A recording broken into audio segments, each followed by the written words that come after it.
नमस्कार दोस्तों, स्वागत है आप सबका डेली निफ्टी एनालिसिस पर। मेरा नाम है चिराग। कल जो है हमने वीडियो पोस्ट नहीं किया था, लेकिन ये चार्ट ज़रूर शेयर किए थे निफ्टी और बैंक निफ्टी में कम्युनिटी टैब में। ये 15 मिनट चार्ट में यहाँ पे बॉटम का पैटर्न अगर हम समझे तो यहाँ पे हम एक्सपेक्ट कर रहे थे कि ये एक जिगजैग पैटर्न बना के फिर ये कंटिन्यू कर सकता है, और ऊपर की रेंज रेजिस्टेंस रेंज भी यहाँ पे हमने मेंशन की हुई थी। लेकिन यहाँ पे गैप डाउन ओपनिंग देखने को मिला और ये लो को ब्रेक कर दिया, राइट।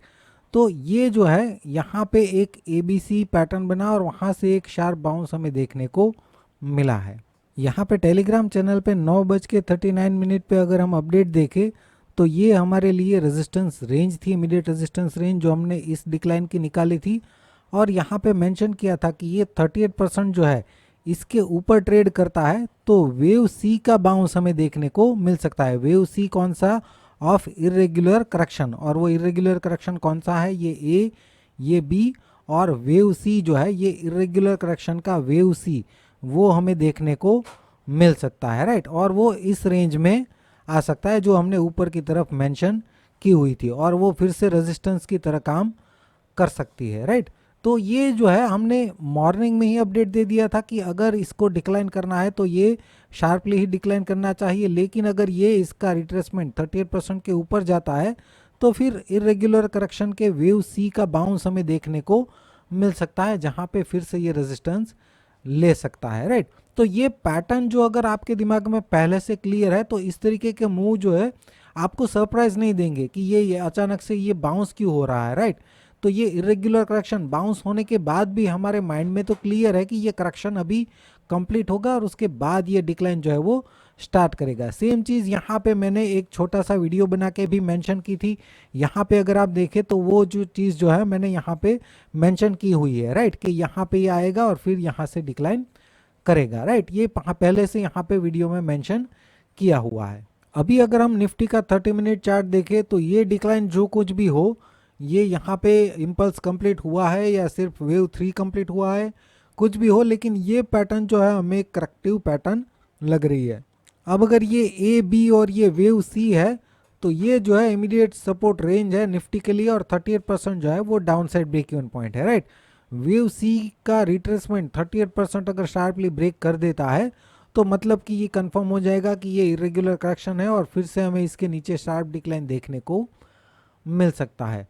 बहुत ही अच्छा हमारे लिए क्या होगा कि ये 38% के आसपास या इसके नीचे ही ओपन होता है तो बहुत ही बढ़िया होगा, क्योंकि आज जो है यहाँ पे जो भी बाइंग में है वो फंस जाएंगे और यहाँ से डिक्लाइन जो है शार्प हमें मिल जाएगा, राइट। अगर यहाँ पे फ्लैट टू नेगेटिव ओपन होने के बाद ये अपसाइड जाता है तो हो सकता है थोड़ी सी पॉजिटिविटी हमें देखने को मिल जाए। अदरवाइज अगर गैप अप भी ओपन होता है, स्लाइटली गैप अप, तो भी ओपनिंग के साथ एक शार्प डिक्लाइन 38% के नीचे अगर हमें मिल जाता है, उस केस में 38% थोड़ा सा ऊपर शिफ्ट हो जाएगा क्योंकि वो हमें नए हाई से निकालना होगा, राइट।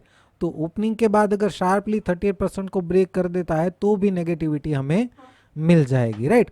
ओवरऑल जो है अभी भी हम यहाँ पे निफ्टी में नेगेटिव ही है, डिक्लाइन जो है कंटिन्यू कर सकता है। ये अभी भी पूरी रेंज जो है रेजिस्टेंस की तरह ही काम कर सकती है। मान लीजिए अगर हम यहाँ पे टोटली इनकरेक्ट है, ये इरेगुलर करेक्शन है ही नहीं, तो ये इम्पल्स कंप्लीट होने के बाद हो सकता है कि ये करेक्टिव डिक्लाइन दे और उसके बाद एक हमें वेव सी का बाउंस देखने को मिल जाए। इस तरीके से ये एबीसी बनाएगा, लेकिन उसके बाद उसको आना तो नीचे ही है। अभी के लिए तो मैं ये नहीं मान रहा हूँ कि ये इतना बड़ा यहाँ पे टाइम स्पेंड करेगा और सबको मौका देगा यहाँ पे अपने शॉर्ट क्रिएट करने के लिए। तो मेरे ख्याल से ये यहीं से प्रेजेंट लेवल से या इसके थोड़ा ऊपर से ही ये डिक्लाइन कंटिन्यू कर सकता है। फिर भी ये करेक्टिव पैटर्न जो है उसको अगर हम स्मॉलर टाइम फ्रेम में देखें तो ये ए, ये बी के बाद यहाँ पे अगर हम देखें तो ये 3 और अगर ये 4 है तो फिफ्थ जो है मैक्सिमम प्रोजेक्शन जो है उसके पास ही है, राइट। फिर भी अगर देखिए अगर ये यहाँ से ये जो बाउंस शुरू हुआ है उसमें अगर हम 1 2 3 और 4 कंसिडर करें तो फिफ्थ की प्रोजेक्शन रेंज में 61% ऑलरेडी अचीव हो चुका है, यानी कि एक्सटेंडेड है। और मैक्सिमम लेवल आ रहा है 19,758, जो कि इसमें 123% भी आ रहा है। तो ये रेजिस्टेंस रेंज है अभी भी निफ्टी के लिए, राइट। और इस रेंज में या तो प्रेजेंट लेवल से या तो इसके नीचे गैप डाउन ओपन हो जाए इसके आसपास, या फिर इसमें ओपन होके शार्प डिक्लाइन हमें देखने को मिल सकता है, जो इसके नीचे भी जा सकता है। बैंक निफ्टी की अगर हम बात करें तो वहाँ पे भी 15 मिनट चार्ट जो हमने शेयर किया था, वहाँ पे ये ए बी और सी यहाँ पे आने के बाद हम डिक्लाइन एक्सपेक्ट कर रहे थे, लेकिन यहाँ पे भी गैप डाउन के साथ ये पहले नीचे की तरफ एक लो बनाया और उसके बाद हमें एक बाउंस देखने को मिला है। दोनों ही जगह पे यहाँ पे इरेगुलर करेक्शन बनने की पॉसिबिलिटी हो रही है। इरेगुलर करेक्शन बनते ही इसलिए है क्योंकि मार्केट जो है कोई भी एक डायरेक्शन में बायस ज़्यादातर लोगों का होता है। जनरली क्या होता है, एक मार्केट वन साइडेड है, यहाँ पे एक डिक्लाइन दिया, उसके बाद करेक्टिव पैटर्न आएगी, राइट। तो करेक्टिव पैटर्न जनरली कैसी होती है, जिगजैग टाइप की होती है। ये ए बी और सी इस तरीके की करेक्टिव पैटर्न होती है, जिसमें यहाँ पे ये ए है, ये बी है और ये सी है। बी जो है वो इस लो के नीचे नहीं जाता और यहीं से ये बाउंस कर देता है, राइट। तो ये नॉर्मल करेक्शन है। लेकिन जब मार्केट कोई भी डायरेक्शन में बायस है, जैसे कि इस केस की अगर हम बात करें तो ज़्यादातर लोग अभी यहाँ पे नेगेटिव हो चुके हैं। तो यहाँ पे क्या होगा, ये डिक्लाइन के बाद, ये शार्प डिक्लाइन के बाद ज़्यादातर लोग जो है वो मिस कर गए होते हैं। वो वेट करते हैं कि हमें थोड़ा सा भी बाउंस मिल जाए तो हम शॉर्ट में एंट्री ले लेंगे। अब यहाँ पे जिस तरीके से ये बाउंस मिला है, राइट, तो यहाँ पे ज़्यादातर लोग जो है वो नेगेटिव हो जाएंगे, मान लेंगे कि ये करेक्शन जो है यहाँ पे पूरा हो चुका है। बल्कि यहाँ पे सिर्फ ए कंप्लीट हुआ है और ये मान लेंगे कि करेक्शन पूरा हो चुका है और उस केस में ये डिक्लाइन जो है इस लो के नीचे आ जाता है, राइट। लेकिन एक्चुअल में वो डिक्लाइन अभी भी वेव बी है, करेक्शन का एक पार्ट ही है जो इसके नीचे आ गया है, राइट। और उसके बाद वेव सी जो है अभी भी पेंडिंग है।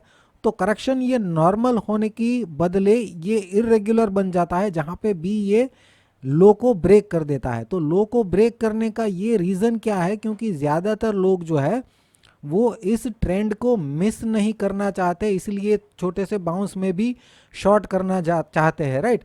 तो यहाँ पे शॉर्टिंग इतना बढ़ जाता है कि वेव बी जो है लो को ब्रेक कर देता है, मतलब कि इरेगुलर बन जाता है, राइट।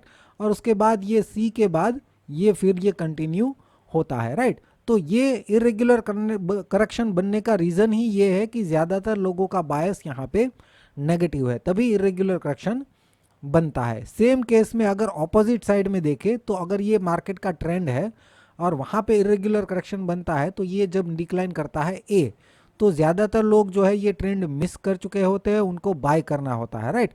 उस चक्कर में ये बी जो है वो हाई को ब्रेक कर देता है और उसके बाद वेव सी यहाँ इस तरीके से ये करेक्शन पूरा होता है, राइट।